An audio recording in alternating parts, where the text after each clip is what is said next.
30 വർഷമായിട്ട് തൃശ്ശൂരിൽ നടന്നുകൊണ്ടിരിക്കുന്ന അക്ഷരായനം എന്ന ഒരു പ്രവർത്തനത്തിൻ്റെ ഈ കൊല്ലം മുഴുവൻ നീണ്ടു നിന്ന പ്രവർത്തനങ്ങളുടെ ഒരു വിജയകരമായ കുട്ടിക്കലാശം എന്ന നിലയ്ക്കാണ് അക്ഷരായനം 2026 ഇപ്പം നടക്കാൻ വേണ്ടി പോകുന്നത്. ജനുവരി 26-ന് പത്രസമ്മേളനത്തിൽ പങ്കെടുക്കുന്നത് KN യശോധരൻ മാസ്റ്റർ, ഈ അക്ഷരായനത്തിൻ്റെ ചെയർമാനാണ്.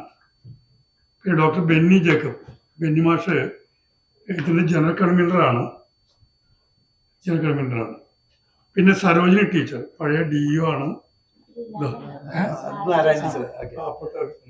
സോറി പിന്നെ സരോജിനി ടീച്ചർ. പിന്നെയുള്ളത് നാരായണ ടീച്ചറാണ് DO, ഞാൻ തെറ്റി പറയുന്നതാണ്.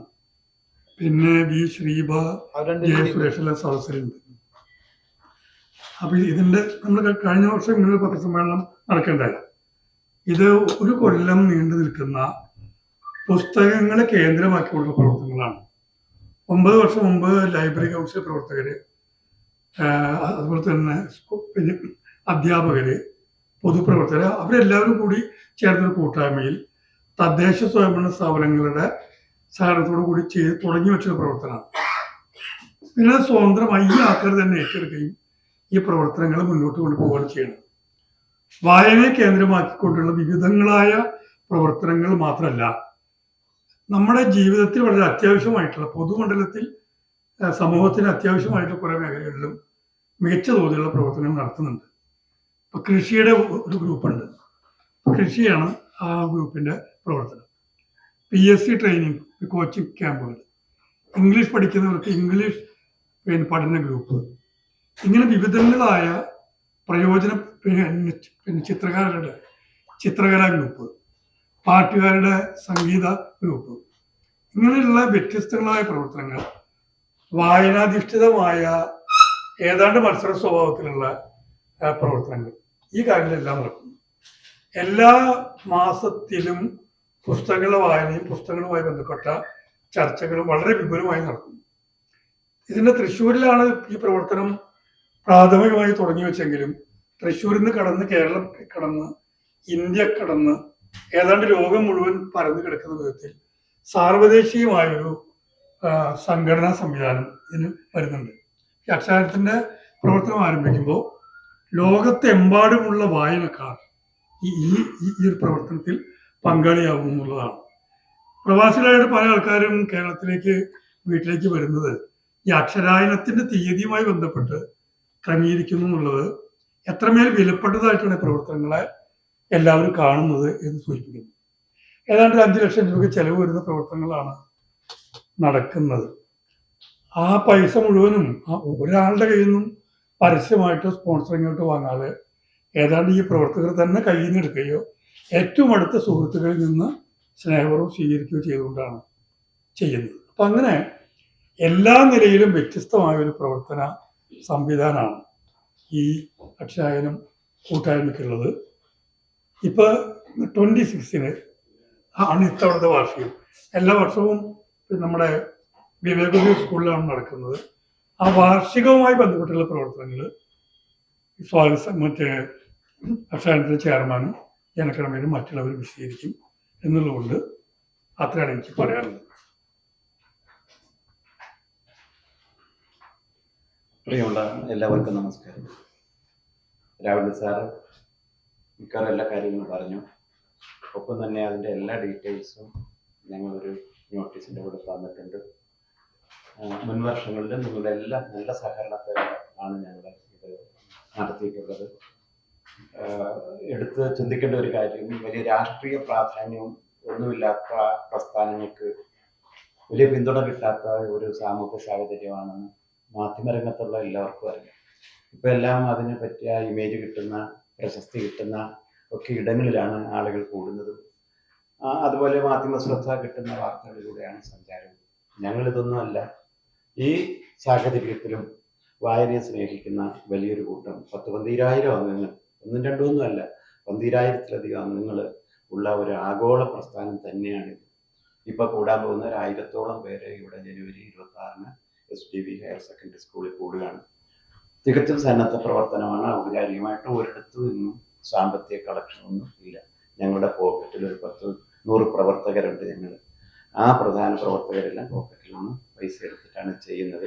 അറിയാം, സമ്പത്ത് നമ്മൾ ഏതെങ്കിലും തരത്തിലൊക്കെ വാങ്ങിക്കൂട്ടുമ്പോൾ വരുന്ന അപജയങ്ങളൊക്കെ അറിയാം. അത് ഒഴിവാക്കാൻ വേണ്ടിയിട്ടാണ് കൃത്യമായിട്ടും ആ ഒരു ദർശനത്തോടു കൂടി അക്ഷരായനം പ്രവർത്തിച്ചു കൊണ്ടിരിക്കുന്നത്. ലോകത്തിന്റെ എല്ലാ ഭാഗത്തും ഉള്ളവർ അവിടെ ഇരുന്നുകൊണ്ട് തന്നെ ഇതിന്റെ പല ഗ്രൂപ്പുകൾ നിയന്ത്രിക്കുന്നുണ്ട്. ചെയർമാനായിട്ട്, കൺവീനറായിട്ട് ഒക്കെ പ്രവർത്തിക്കുന്നുണ്ട്. അപ്പോൾ കേരളത്തിനകത്തുള്ളവർ മാത്രമല്ല, ഇപ്പോൾ കേരളത്തിന് പുറത്ത് ബാംഗ്ലൂരിലോ അല്ലെങ്കിൽ ഡൽഹിയിലോ തമിഴ്നാട്ടിലോ അങ്ങനെ വിവിധ സംസ്ഥാനങ്ങളിലും അങ്ങനെ പ്രവർത്തകരുണ്ട്. അപ്പോൾ അക്ഷരായനത്തിൽ വരുന്ന എല്ലാ എഴുത്തുകാരും ഞങ്ങളുടെ തന്നെ ബന്ധുക്കളാണ്. ഇന്ന് കേരളത്തിൽ അറിയപ്പെടുന്ന എല്ലാ എഴുത്തുകാരും ഞങ്ങളെ സംബന്ധിച്ചിടത്തോളം ഞങ്ങളുടെ വീട്ടിലെ അംഗങ്ങളാണ്. ഞങ്ങൾ വിളിച്ചാൽ അവർ വരുന്നുണ്ട്. മറ്റു പലയിടത്തും എത്തുന്നത് പോലല്ല. അവരുടെ പുസ്തകം എടുക്കുന്നു, വായിക്കുന്നു, ആ സമയത്ത് അവർ വിളിക്കുന്ന ഉടനെ തന്നെ അവർ വരികയും ഞങ്ങളുടെ അക്ഷരായന കുടുംബത്തിലെ അംഗമായിരിക്കുകയും ചെയ്യുന്നു. അപ്പോൾ അങ്ങനെ വരുന്നവർ ഒട്ടിച്ചേർന്ന് നിന്ന് ഈ പ്രസ്ഥാനത്തെ വളർത്തിക്കൊണ്ടിരിക്കുകയാണ്. വായനയാണ് ലക്ഷ്യം. പൂർണ്ണമായിട്ടും വായന സാഹിത്യം മാത്രമല്ല, മറ്റ് ഇതര കലകളെയും പ്രോത്സാഹിപ്പിക്കാനുള്ള വിവിധ ഗ്രൂപ്പുകളുണ്ട്. അത് ഇഷ്ടപ്പെടുന്നവർ ധാരാളമായിട്ട് വരുന്നുമുണ്ട്. അങ്ങനെ 136 ഗ്രൂപ്പുകൾ അങ്ങനെ പ്രവർത്തിക്കുകയാണ്. അങ്ങനെ ഒരു പ്രസ്ഥാനത്തെ, ഈ ഒരു ആശയത്തെ, എൻ്റെ ദർശനത്തെ നിങ്ങൾ ഓരോരുത്തരും അതിൻ്റെ മൂല്യത്തിൽ കാണുകയും അത് ഉൾക്കൊള്ളുകയും ഞങ്ങളുടെ ഈ പ്രവർത്തനത്തിന് പൂർണ്ണമായ ഒരു പിന്തുണ നൽകുകയും ചെയ്യും. ഈ വാർഷിക ഉത്സവത്തോടനുബന്ധിച്ച് ഞങ്ങൾ പ്രതീക്ഷിക്കുകയാണ്. നിങ്ങൾ എഴുതുന്ന ഓരോ വാക്കിനും, നിങ്ങൾ പറയുന്ന ഓരോ വാക്കിനും, അതായത് മീഡിയം ആയിക്കൊള്ളട്ടെ, ഞങ്ങളുടെ വളർച്ചയ്ക്ക് അത് വലിയ നാഴികക്കല്ലായിരിക്കുമെന്ന് ഞങ്ങൾക്ക് നല്ലതുപോലെ അറിയാം. മാധ്യമങ്ങൾ ഈ സമൂഹത്തിലെ ഒരു 4-ാം തൂണെന്നൊക്കെ പറയുന്നത് പോലെ അത്ര പ്രാധാന്യമുള്ളതാണ്. അപ്പോൾ നിങ്ങളുടെ വാക്കുകൾ, നിങ്ങളുടെ ഒരു ശബ്ദം ഞങ്ങൾക്ക് വലിയ പിന്തുണയായിരിക്കും. അത് നിങ്ങളിൽ നിന്ന് ഞങ്ങൾ വിനയപൂർവ്വം അഭ്യർത്ഥിക്കുകയാണ്. അതുകൊണ്ടാവണം എല്ലാ ഡീറ്റെയിൽസും അത് കൊടുത്തിട്ടുണ്ട്. മറ്റ് കാര്യങ്ങൾ ഇനി ഇതിൻ്റെ ജനറൽ കൺവീനർ കൂടി പറയുന്നു. Good morning. Hello, good morning. അക്ഷരായനം ഒരു ജീവിത രീതിയാണ്. ഇത് ലാഭാധിഷ്ഠിതമായി പ്രവർത്തിക്കുന്ന ഒരു സംഘടനയല്ല. സംഘടന എന്നും പറയാൻ പറ്റില്ല, കൂട്ടായ്മ എന്ന് മാത്രമേ പറയാൻ പറ്റൂ. അംഗത്വ ഫീസില്ല, വരിസംഖ്യയില്ല, വലിയ നിയമങ്ങളില്ല, വലിയ ചട്ടങ്ങളില്ല. എന്നിട്ട് 9 വർഷം എത്തി. എല്ലാ കൊല്ലവും പൈസ ബാക്കിയുണ്ടാവും. അതാണ് അടുത്ത കൊല്ലത്തെ മൂലധനം. നിങ്ങൾ വന്ന അവിടെ കണ്ടാൽ ഒറ്റ ബാനർ കെട്ടിയിട്ടുണ്ടാവില്ല. ഈ നോട്ടീസിലൊന്നും പരസ്യം ഉണ്ടാവില്ല. ഞങ്ങൾ 50 പേജുള്ള ഒരു ബുള്ളറ്റിൻ ഇറക്കുന്നുണ്ട്, ഒരു പരസ്യം ഉണ്ടാവില്ല. ഞങ്ങൾ ഒരു ഡിജിറ്റൽ മാഗസിൻ ഇറക്കുന്നുണ്ട്, 100 പേജിന്റെ അടുത്തുണ്ട്, ഒരു പരസ്യം ഉണ്ടാവില്ല. പാലിയേറ്റീവ് കെയർ എന്ന് കേട്ടിട്ടുണ്ടാവില്ലേ? വിദ്യാഭ്യാസ, സാംസ്കാരിക, വായന രംഗത്തെ ഒരു സന്നദ്ധ സംഘടന. അതാണ് ഇതിന്റെ കാര്യം. വിദ്യാഭ്യാസം ഉയരുന്ന നാടുകളിൽ വായനയ്ക്ക് കൊടുക്കുന്ന പ്രാധാന്യം. ഇപ്പൊ 2ാം ക്ലാസ്സുകാരുണ്ട് ഞങ്ങൾക്ക്. 128 കുട്ടികളെയാണ് ആദരിക്കുന്നത്. സവിശേഷമായ മറ്റൊരു കാര്യം ചിത്രമാലികയാണ്. വരയ്ക്കുന്ന കുട്ടികളുടെ ചിത്രം ശേഖരിച്ചു കൊടുക്കുന്ന 52 കുട്ടികളുടെ കേരളത്തിന് പുറത്തും കേരളത്തിന് അകത്തുമുള്ള 10 വയസ്സ് മുതൽ 50 വയസ്സ് വരെയുള്ള ആളുകളുടെ ചിത്ര പ്രദർശനം. വിവേകോദയം സ്കൂളിലെ ഒരു ഹാള് നിറച്ച് ചിത്ര പ്രദർശനം. കേരളത്തിൽ കേട്ടുകേൾവിയില്ലാത്ത ഒരാളുടെ ചിത്രമല്ല, കാർഷിക പ്രദർശനം. കുട്ടികൾ ഉണ്ടാക്കിയ കൃഷി ഉൽപ്പന്നങ്ങളും കൃഷി സാധനങ്ങളും സംസ്കരിച്ച ഭക്ഷ്യവിഭവങ്ങളും കുട്ടികൾ പങ്കുവയ്ക്കുക. ലാഭത്തിനല്ല. മറ്റൊരു പുതിയ ആശയമാണ് ബുക്ക് ബാങ്ക്. കഴിഞ്ഞ 3 വർഷമായി ഞങ്ങൾ പ്രാക്ടീസ് ചെയ്യുന്ന ഒരു ആശയമാണ്. നമ്മൾ വായിച്ച പുസ്തകം ആൾമാരിൽ വെച്ചിട്ട് എന്താ കാര്യം? അത് കൊടുക്കുക, വേറെ ആളിൽ നിന്ന് വാങ്ങിക്കുക. അൾമാരികളിൽ, ലൈബ്രറികളിലും പുസ്തകങ്ങളുണ്ട്. പുസ്തക പ്രസാധകരുടെ എണ്ണം അനുദിനം വർദ്ധിക്കുകയാണ്. പുസ്തകം വായിക്കേണ്ടത് എങ്ങനെയെന്ന് പഠിപ്പിക്കുന്ന കൂട്ടായ്മ അക്ഷരായന. അക്ഷരായനാണ് വായനാ വസന്തം പരിചയപ്പെടുത്തിയത്. ഇന്ന് ലൈബ്രറി കൗൺസിലെ ആ പദമെടുത്തു. എഴുത്തോല പരിചയപ്പെടുത്തിയത് അക്ഷരായനാണ്. അതിൽ നിന്ന് മാതൃഭൂമി ലിറ്റററി ഫെസ്റ്റിവൽ എടുത്തു. വാക്കും പൊരുളും പഠിപ്പിച്ചത് അക്ഷരായനാണ്. അത് സന്തോഷമുള്ളൂ. വായനയും വായനയുടെ പുസ്തകാപാരതനും. കഴിഞ്ഞ ദിവസം കാലിക്കറ്റ് യൂണിവേഴ്സിറ്റിയുടെ മലയാള വിഭാഗം മേധാവി വിളിച്ചിട്ടുണ്ടായി. എങ്ങനെയാണ് ഇത് ചെയ്യുന്നത് എന്നാണ് ചോദിച്ചത്. 365 ദിവസത്തിൽ 228 ഗൂഗിൾ മീറ്റുകളാണ്. ഈ സന്തോഷ് കുമാർ മുതൽ ഞങ്ങളുടെ പുതിയ എഴുത്തുകാരി എന്ന് പറയുന്ന ഏറ്റവും പുതിയ പുസ്തകം ചെയ്ത ലിസി ടീച്ചർ ഉൾപ്പെടെ ഈ 228 ഗൂഗിൾ മീറ്റുകളിൽ അതിഥികൾ തന്നെ പങ്കെടുത്തു. ഒരു അണ്ടർലൈൻ ചെയ്ത കാര്യം, ഒരാൾക്കും കവറോ ഗൂഗിൾ പേയോ ചെയ്തു കൊടുക്കുന്നില്ല. ഇതൊരു പുതിയ രീതിയാണ്, അതാണ് പറഞ്ഞത്. കവർ കൊടുക്കാതെ വിദ്യാഭ്യാസ സാംസ്കാരിക മണ്ഡലത്തിൽ പ്രവർത്തിക്കുന്നു എന്നതാണ് ഇതിന്റെ ഏറെ പ്രത്യേകത. PSC കോച്ചിങ് കഴിഞ്ഞ പ്രാവശ്യം 364 PSC കിട്ടി ഈ കോച്ചിങ് വഴി. ഇപ്പൊ LSS USS കുട്ടികളുടെ UP LP വിഭാഗം കുട്ടികൾക്ക് നടക്കുന്ന പരീക്ഷയാണ്. 2000 കുട്ടികളാണ് പരിശീലനം എടുക്കുന്നത്. ഒരു പൈസ വേണ്ട, പണമല്ല, അതിനപ്പുറമാണ് വിദ്യാഭ്യാസ സാംസ്കാരിക പ്രവർത്തനം നിൽക്കേണ്ടതെന്ന കാഴ്ചപ്പാടാണ്. നിങ്ങൾ ഉച്ചയ്ക്ക് ഭക്ഷണം കഴിക്കാൻ പറഞ്ഞു പറഞ്ഞില്ലേ, പറയാം. കഴിഞ്ഞ 4 വർഷമായിട്ട് കേരളത്തിൽ ഒരു സന്നദ്ധ സംഘടനയും ചെയ്യാത്ത മികച്ച ലൈബ്രറിയന്മാർ ഗ്രാമീണ വായനശാലയിൽ തുച്ഛമായ വേതനത്തിന് അവർ ജോലി ചെയ്യുന്നു. എല്ലാ വായനശാലകളിൽ നിന്നും നോംസ് എടുത്ത് അവര് എന്ത് പ്രവർത്തനം ചെയ്യുന്നു, എന്ത് അഫിലിയേഷൻ ഉണ്ട്, ഏതാ ഗ്രേഡ്, ഇതൊക്കെ പരിശോധിച്ച് കേരളത്തിലെ ഓരോ ജില്ലയിൽ നിന്നും മികച്ച 14 ലൈബ്രറിയന്മാരെ ഈ അവസരത്തിൽ ആദരിക്കുന്നു. അവരിന്ന് രജിസ്ട്രേഷൻ ഫീസ് ഒന്നും വാങ്ങിയിട്ടില്ല കേട്ടോ. ഈ കുട്ടികളിലൊന്നും ആരും രജിസ്ട്രേഷൻ ഫീസ് ഇല്ല. അവർക്ക് TA ഉൾപ്പെടെ കൊടുത്തിട്ടാണ് ആദരവ് കൊടുക്കുന്നത്. TA ഉൾപ്പെടെ കൊടുത്തിട്ടാണ് അത്. ഉച്ചയ്ക്ക് നല്ല വിഭവമായ പായസത്തോടു കൂടി സദ്യയൊക്കെ ഒരുക്കിയിട്ടുണ്ട്. കടമൊന്നുമില്ല, നേരത്തെ പറഞ്ഞല്ലോ. വളരെ സന്തോഷത്തോടു കൂടിയാണ് ഇത് ഏറ്റെടുത്ത് ചെയ്യുന്നത്. നിങ്ങളുടെ എല്ലാവരുടെയും സഹകരണം ഉണ്ടാവണം. ഞങ്ങളുടെ 2 ജോയിന്റ് കൺവീനർ വഴി ചെറിയ പോയിന്റ് കൂടി പറയേണ്ടതുണ്ട്. ഒരു പറഞ്ഞു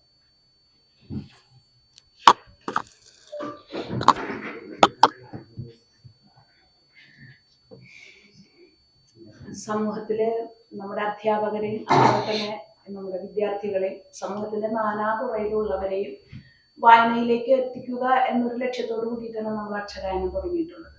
അപ്പോൾ വായന അവരിൽ മാത്രം ഒതുങ്ങേണ്ടതല്ല.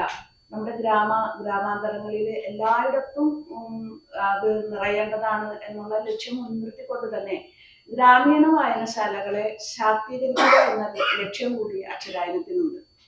അതിന്റെ ഫലമായിട്ടാണ് നമ്മൾ പല ഗ്രാമീണ വായനശാലകളിലും നമ്മൾ പരിപാടികൾ സംഘടിപ്പിച്ചിട്ടുണ്ട്. വിയൂർ ഗ്രാമീണ വായനശാലയിൽ എല്ലാ വർഷവും നമ്മൾ ഓരോ സംഗമം സംഘടിപ്പിക്കുന്നുണ്ട്. അതുപോലെ ആ ഗ്രാമീണ വായനശാലയിലെ ലൈബ്രറിയന്മാര്, നമുക്കറിയാം ഒരു ഗ്രാമത്തിന്റെ എല്ലാത്തരം പ്രവർത്തനങ്ങളുടെയും കേന്ദ്രമാണ് ഗ്രാമീണ വായനശാലകൾ. അവിടെ ജാതി മത വർഗ ഭേദമില്ലാതെ എല്ലാവർക്കും ഒത്തുകൂടാൻ കഴിയുന്ന ഒരു സാംസ്കാരിക ക്ഷേത്രമാണ് ഗ്രന്ഥശാലകൾ എന്ന് പറയാം. അവിടുത്തെ ലൈബ്രറിയന്മാർ ലൈബ്രറി കൗൺസിൽ നൽകുന്ന ഒരു ചെറിയ വേതനം കൈപ്പറ്റിക്കൊണ്ട് വളരെ വിപുലമായ പരിപാടികളാണ് അവർ ആസൂത്രണം ചെയ്യുന്നത്. ഞാനും ഒരു ലൈബ്രറിയിൽ പ്രവർത്തിക്കുന്നുണ്ട്, അതുകൊണ്ട് എനിക്കത് കൃത്യമായിട്ട് അറിയാം. നിറയെ പരിപാടികളാണ്. അപ്പൊ തീർച്ചയായിട്ടും അവർ ചെയ്യുന്ന നല്ല സേവനങ്ങളെ ഒന്ന് അവരെ അഭിനന്ദിക്കുക എന്ന ലക്ഷ്യത്തോടു കൂടി, അവർക്ക് ആദരം നൽകുക എന്ന ലക്ഷ്യത്തോടു കൂടിയാണ് അക്ഷരായനം സംസ്ഥാനത്തെ 14 ലൈബ്രറികളെയും മികച്ച ലൈബ്രറിയന്മാരെ കണ്ടെത്തി ആദരിക്കാൻ തീരുമാനിച്ചത്. കഴിഞ്ഞ 4 വർഷമായിട്ട് ഈ പ്രക്രിയ തുടർന്നുകൊണ്ടിരിക്കുകയാണ്. അതിന് പ്രത്യേക ഒരു കമ്മിറ്റി ഉണ്ട്. എല്ലാ ജില്ലാ ലൈബ്രറി കൗൺസിലും അവർക്ക് അങ്ങനെയുള്ള എല്ലാ മീഡിയ വഴിയുമൊക്കെ നമ്മൾ അപേക്ഷ സ്വീകരിക്കുകയും ഒരു പ്രത്യേക ഫോർമാറ്റ് നൽകി കിട്ടുന്ന അപേക്ഷകൾക്ക് കൃത്യമായിട്ടൊരു പോയിന്റ് നൽകി ഏറ്റവും മികച്ച ഒരു ലൈബ്രറിയനെ തന്നെയാണ് ഓരോ ജില്ലയിൽ നിന്നും നമ്മൾ ആദരിച്ചു പോരുന്നത്. കഴിഞ്ഞ 4 വർഷമായി ചെയ്യുന്ന പ്രക്രിയയിലൂടെ അവരവരുടെ ഗ്രാമങ്ങളിൽ ഒരു സ്റ്റാറായി തീർന്നു എന്ന് തന്നെ പറയാം. അവർക്ക് വളരെ മെച്ചപ്പെട്ട ഒരു ആദരവും ഒരു സ്ഥാനവും അവരുടെ സമൂഹത്തിൽ ലഭിച്ചു. അവർക്ക് കൂടുതൽ പ്രവർത്തനങ്ങൾ, ഗ്രാമീണ വായനശാലകൾക്ക് വേണ്ടി കൂടുതൽ പ്രവർത്തനങ്ങൾ ചെയ്യാനും അതുപോലെ തന്നെ സമൂഹത്തിന്റെ വിവിധ തുറകളിൽ പ്രവർത്തിക്കാനും അവസരം ലഭിച്ചു എന്നത് ഞങ്ങൾ അക്ഷരായനത്തെ സംബന്ധിച്ചിടത്തോളം വളരെ വലിയൊരു കാര്യമാണ്. ഈ വർഷവും നമ്മൾ 14 ജില്ലകളിലെയും മികച്ച ലൈബ്രറിയന്മാരെ കണ്ടെത്തി ആദരിക്കുന്നു. അവര് എല്ലാവരും കുടുംബസമേതം വന്ന് നമ്മുടെ പരിപാടിക്ക് എത്തുന്നു.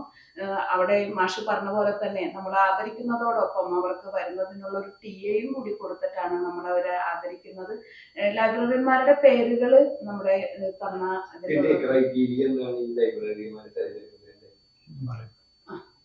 ഒന്ന് അവരുടെ കാലം, എത്ര കാലം അവർ ലൈബ്രറിയിൽ പ്രവർത്തിച്ചു എന്നത്. ഇപ്പോൾ ഈ കൊല്ലം സംസ്ഥാന ലൈബ്രറി കൗൺസിൽ നടപ്പാക്കിയ വായനാ വസന്തം, വീടുകളിൽ പുസ്തകം കൊണ്ടു കൊടുക്കുക എന്നുള്ള പ്രക്രിയ, അതിൽ എത്രമാത്രം അവർ സജീവമായി പങ്കെടുത്തു. പിന്നെ സംസ്ഥാന ലൈബ്രറി കൗൺസിലിന്റെ പ്രവർത്തനങ്ങൾ ഏറ്റെടുത്ത് നടത്താൻ അവരെടുത്ത ഇനീഷ്യേഷൻ എത്രയുണ്ട്, അതിന്റെ ഫോട്ടോഗ്രാഫ് തുടങ്ങിയ അതിന്റെ വീഡിയോ തുടങ്ങിയ കാര്യങ്ങൾ. മറ്റൊന്ന് ഈ കുട്ടികൾ നമ്മുടെ ഒരു പ്രധാനപ്പെട്ട കാര്യമാണ് വായന. എത്ര കണ്ട് കുട്ടികൾ വായനയിൽ അഭിരുചി തേടി ആ ലൈബ്രറിയിൽ വന്നു എന്ന കാര്യം ഒരു പ്രധാനപ്പെട്ട കാര്യം. മറ്റൊന്ന് സ്ത്രീ പങ്കാളിത്തത്തോടെ ലൈബ്രറിയെ വികസിപ്പിക്കാൻ എത്ര കണ്ട് അവർ ഇനിഷ്യേറ്റ് ചെയ്തു എന്നൊരു കാര്യം. അതിന് 8 ക്രൈറ്റീരിയ വെച്ചിട്ടാണ് ഇത് പോയിന്റ് ഇട്ട് ഗൂഗിൾ ഫോം വഴിയാണ് ഈ ഇൻഫർമേഷൻസ് ഗ്യാദർ ചെയ്തത്. അത് നമ്മൾ പത്രത്തിലൊക്കെ പരസ്യം കൊടുത്തിട്ടാണ് ഈ അപേക്ഷകൾ സ്വീകരിച്ചിട്ടുള്ളത്.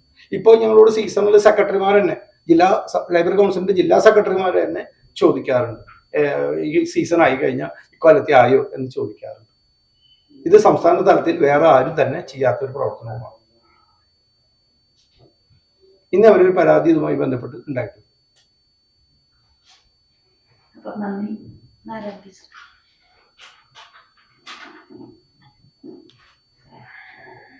നമസ്കാരം. വായനാ സംസ്കാരം മെച്ചപ്പെടുത്തുന്നതിന്റെ ഭാഗമായി അക്ഷരായനം ചെയ്തുകൊണ്ടിരിക്കുന്ന പ്രവർത്തനങ്ങൾക്ക് 9 വയസ്സായി. ഈ വർഷത്തെ കുടുംബസംഗമത്തിന്റെ പേര് നവകം 2025. എങ്ങനെയാണ് ഈ വായനാ സംസ്കാരം മെച്ചപ്പെടുത്തുന്നതിന് അക്ഷരായനം പ്രവർത്തിച്ചുകൊണ്ടിരിക്കുന്നത് എന്നുള്ളതൊന്ന് ചെറുതായി പറയാം. വായനോത്സവം 120 ദിവസം നീണ്ടു നിൽക്കുന്ന വായനാ ഘട്ടങ്ങൾ ഇതിനുണ്ട്. 8 കാറ്റഗറികൾ, വായനാ കാറ്റഗറികൾ, മാതൃഭാഷയിലും ആംഗലേയ ഭാഷയിലും ഉള്ളത്. പിന്നെ വിവിധ മേഖലകളിലുള്ള 4 ഉപഗ്രൂപ്പുകൾ. ഇങ്ങനെ 12 ഗ്രൂപ്പുകൾക്ക് പുസ്തകങ്ങൾ വായിക്കാനായി നാം തിരഞ്ഞെടുക്കുക. ഒരു ശില്പശാല നടത്തിയാണ് പുസ്തകങ്ങൾ തിരഞ്ഞെടുക്കുന്നത്. പ്രധാന പ്രവർത്തകരുടെ യോഗം ഡോക്ടർ കെ ധനലക്ഷ്മി ടീച്ചറുടെ നേതൃത്വത്തിൽ മഹാരാജാസ് കോളേജിൽ നിന്ന് റിട്ടയർ ചെയ്ത മലയാള വിഭാഗം പ്രൊഫസർ കൂടിയായിട്ടുള്ള ധനലക്ഷ്മി ടീച്ചറാണ് അക്കാദമിക് കൺവീനർ. അവരുടെ നേതൃത്വത്തിൽ ശില്പശാല നടത്തുക. വായന ഉത്സവത്തിൽ ഓരോ കാറ്റഗറിക്കും 3 പുസ്തകങ്ങൾ, അതും സാഹിത്യത്തിന്റെ വിവിധ ശാഖകളിൽ വിവിധങ്ങളായ ഗ്രന്ഥകാരന്മാരെ ഉൾപ്പെടുത്തിക്കൊണ്ടുള്ളത്. അവരുടെ രചനകൾ ഉൾപ്പെടുത്തിയാണ് 3 പുസ്തകങ്ങൾ 120 ദിവസത്തെ വായനോത്സവത്തിനായിട്ട് തിരഞ്ഞെടുക്കുന്നത്. ഈ വായനോത്സവത്തിൽ തിരഞ്ഞെടുത്ത പുസ്തകങ്ങളുടെ ഗ്രന്ഥകാരന്മാരുമായിട്ട് നേരിട്ട് ചർച്ച നടത്തുന്നതിനും ഗൂഗിൾ മീറ്റുകൾ സംഘടിപ്പിക്കുന്നുണ്ട്. ഇനി ഈ പുസ്തകങ്ങൾക്ക് അനുബന്ധമായി വേറെ ചില പുസ്തകങ്ങൾ കൂടി വായിക്കേണ്ടതായിട്ട് വരും. ആ പുസ്തകങ്ങളുടെയും ഗ്രന്ഥകാരന്മാരെ ഗൂഗിൾ മീറ്റിലൂടെ ക്ഷണിച്ച് സംവദിക്കാനും ചർച്ച ചെയ്യാനുമുള്ള അവസരം ഒരുക്കുന്നുണ്ട്. ഇനി ഗ്രന്ഥകാരന്മാർ ജീവിച്ചിരിപ്പില്ലെങ്കിൽ അതിനനുയോജ്യമായ രീതിയിലുള്ള പ്രമുഖ വ്യക്തിത്വങ്ങളെ ഗൂഗിൾ മീറ്റിലേക്ക് ക്ഷണിക്കും. കൂടാതെ വായന ഇവിടം കൊണ്ട് തീരുന്നില്ല. വായന അറിവിന്റെ ഉറവ, ഇതാണ് ഈ വർഷത്തെ ആപ്തവാക്യം. മാർച്ച് ഏപ്രിൽ മാസങ്ങളിലായിട്ട് തീമാറ്റിക് വായന, ഏതെങ്കിലും ഒരു പ്രത്യേക ആശയത്തെ ഉന്നതി. ഈ വർഷം നടന്നത് മിത്തുകളെ ആധാരമാക്കിയാണ്. മിത്തുകളെ ആധാരമാക്കിയുള്ള പുസ്തകങ്ങൾ എല്ലാ കാറ്റഗറികൾക്കും വേണ്ടി ആലോചിച്ച് തെരഞ്ഞെടുത്ത് വായനയ്ക്ക് വിധേയമാക്കി നിരൂപണങ്ങൾക്കും വിമർശനങ്ങൾക്കും അതുമായി ബന്ധപ്പെട്ട എല്ലാ കാര്യങ്ങൾക്കും വിധേയമാക്കുക. തുടർന്ന് മാർച്ച് ഏപ്രിൽ മാസം കഴിഞ്ഞാൽ മെയ് മാസ വായന ജൂണിൽ നടക്കുന്ന ജൂണിൽ ആരംഭിക്കുന്ന വായനോത്സവത്തിന്റെ ഒരു മുന്നോടിയാണ്. അതായത് ഇതുവരെ അക്ഷരായനത്തിൽ പ്രവർത്തിക്കാത്തവർ അല്ലെങ്കിൽ വായനാ പങ്കാളികളാകാത്തവർക്ക് എന്താണ് ഇതിൻ്റെ ഒരു രീതി, വായനയുടെ ഒരു രീതി എന്താണെന്ന് പരിചയപ്പെടുത്തുന്ന പ്രതിമാസ വായന നടത്തുന്നുണ്ട്. വായനോത്സവത്തിന് ശേഷം, അതായത് ഒക്ടോബർ 20 120 ദിവസത്തെ വായനോത്സവം അവസാനിച്ചതിന് ശേഷം ഈ അക്ഷരായനത്തിലുള്ള എഴുത്തുകാരുടെ സർഗധനരായുള്ള എഴുത്തുകാരുടെ കൃതികൾ പരിചയപ്പെടുത്തുകയാണ്. ഈ വർഷം 10 പേരുടെ കൃതികൾ നമുക്ക് പരിചയപ്പെടുത്താനായിട്ട് കഴിഞ്ഞിട്ടുണ്ട്. അവരെയെല്ലാം ഗൂഗിൾ മീറ്റിലൂടെ അവരുടെ എഴുത്തിനെ പ്രോത്സാഹിപ്പിക്കുന്നു. എഴുത്തുകാരെ വളർത്തുന്ന മറ്റൊരു സംഗതി കൂടിയാണ് അത്. ഇങ്ങനെ നിരന്തരം വായനയുമായി ബന്ധപ്പെട്ടുകൊണ്ടിരിക്കുന്ന അക്ഷരായനത്തിൻ്റെ വായനാ പ്രവർത്തനങ്ങൾ ഒരു ദിവസം പോലും മുടക്കമില്ലാതെ, ഒരു നിമിഷം പോലും തടസ്സമില്ലാതെ തുടരുന്നു എന്നുള്ള കാര്യം അറിയിക്കാനും, ഇങ്ങനൊരു വായനാ സംസ്കാരം ഇവിടെ ഉണ്ട് എന്നറിയിക്കാനുമാണ് നമ്മളിപ്പോൾ ഇവിടെ അങ്ങനെ വന്നിട്ടുള്ളത്. അത് വേണ്ട വിധം അറിയിക്കണം എന്നുള്ളൊരു അഭ്യർത്ഥനയാണുള്ളത്. ഇത്തവണ 3 പുസ്തകങ്ങളും പ്രകാശനം നടക്കുന്നുണ്ട് കേട്ടോ. നമ്മുടെ അക്ഷാനം പ്രവർത്തകരുടെ തന്നെ 3 പുസ്തകങ്ങൾ കൂടി പ്രകാശനം നടക്കുന്നുണ്ട്. അത് എല്ലാ കൊല്ലം ഉണ്ടാവാറുണ്ട്. 3, 4, 5 പുസ്തകങ്ങൾ പ്രകാശനം നടക്കുക കൂടി ചെയ്യാറുണ്ട്. ഓക്കെ.